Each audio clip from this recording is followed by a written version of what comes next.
We recently uploaded a pair of videos on the worst jobs of the Second World War, but while many undertook terrifying and dangerous jobs throughout that conflict, not everyone was a bullet magnet, and not everyone was disproportionately prone to a gruesome death. In this video, we're going to flip our script and discuss some of the best jobs of World War II. In our videos on the worst jobs of World War II, we focused primarily on combat-related jobs, but in this video, seeing as being involved in combat at all was generally terrible, we're going to consider non-combat jobs as well. They must, however, still be military occupations, not civilian.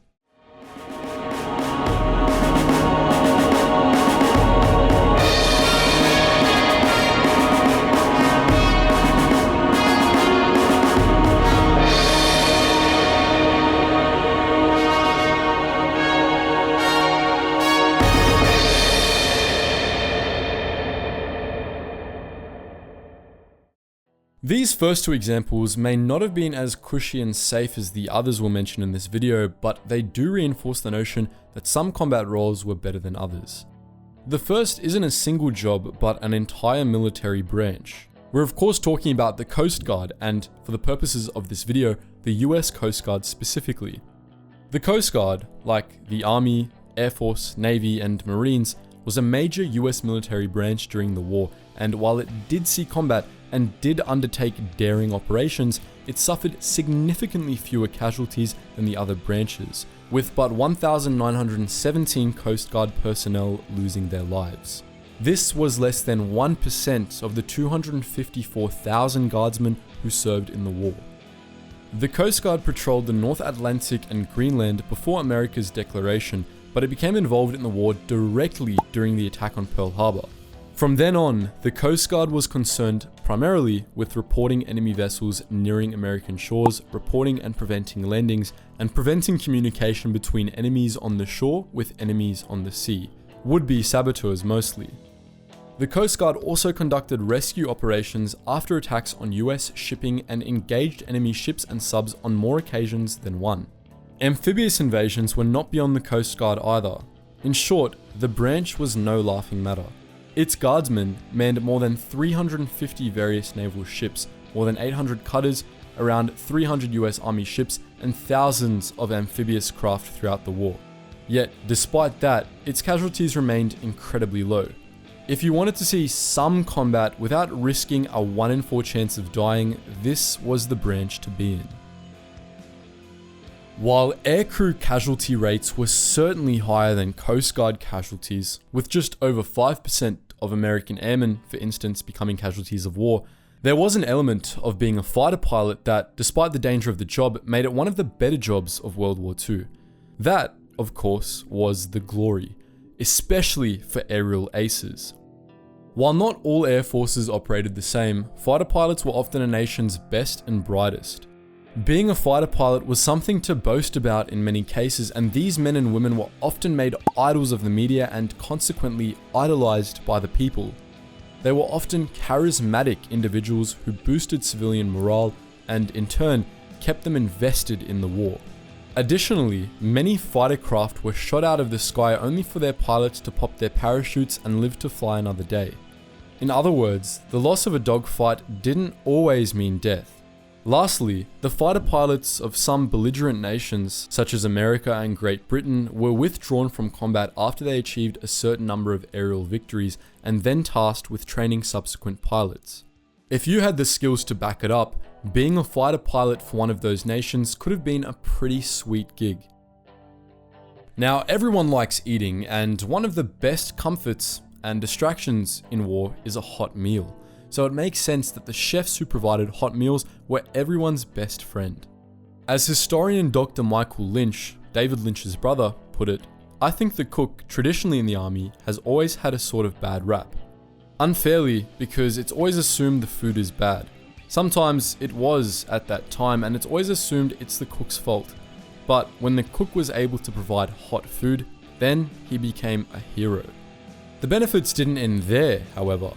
As detailed by US Army Chef Joseph A. Creighton, cooks were a special sort of people. We didn't have any inspections in our living quarters and didn't have to stand in any formations. We could go and come as we pleased. Throughout the war, there was a special bond between the first sergeant, supply sergeant, and the cooks. The first sergeant and supply sergeant didn't have to get in chow line. Also, they could come in and anything they wanted, the cooks prepared it for them. In return, the first sergeant never put the cook's name on any work detail. Cooks also never wanted for clothing from the supply sergeant. Of course, military chefs were still military personnel and they could have been posted near the fight and may have had to put down their ladle and pick up a rifle from time to time. Also, as Dr. Michael Lynch said, they couldn't always provide their fellow troops a hot meal and weren't always everyone's best friend. To that, I say, you don't bite the hand that feeds you. One of the first jobs you might have thought of when pondering the best jobs in World War II is being a commissioned officer. This one sort of depended on under whom you were serving, as some subordinate officers were sent into the fray abreast the men under their command, and some had to answer to men like Stalin and Hitler. However, overall, staff officers, as in officers who did not have to go on the fray, had it pretty good in the war. Staff officers were in charge of personnel, operations, intelligence, logistics, and other functions in kind, and overall, it was their job to be the information bridge between the commanding officers and military units. They were paid more than NCOs and they were often far away from the carnage. It's also important to note that, for many of these officers, the military was their chosen career. Most of them wanted to be there, when things were going well for them at least. While they weren't quite serving in branches of the military, the men and women in auxiliary services held down some of the better gigs of the Second World War.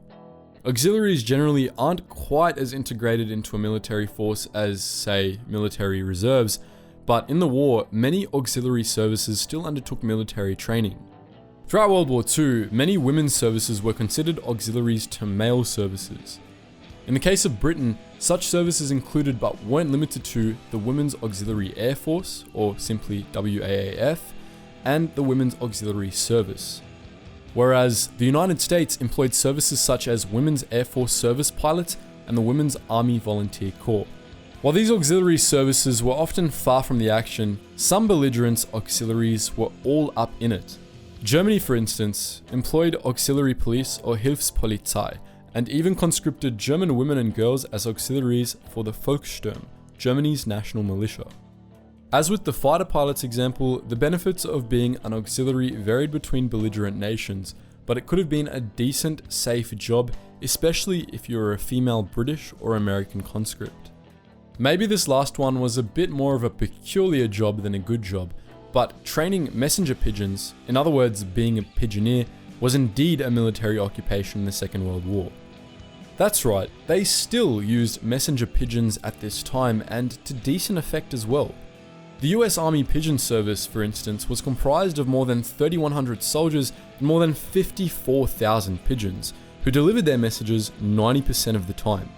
If you were into the rats of the sky, this could have been a pretty cruisy job for you.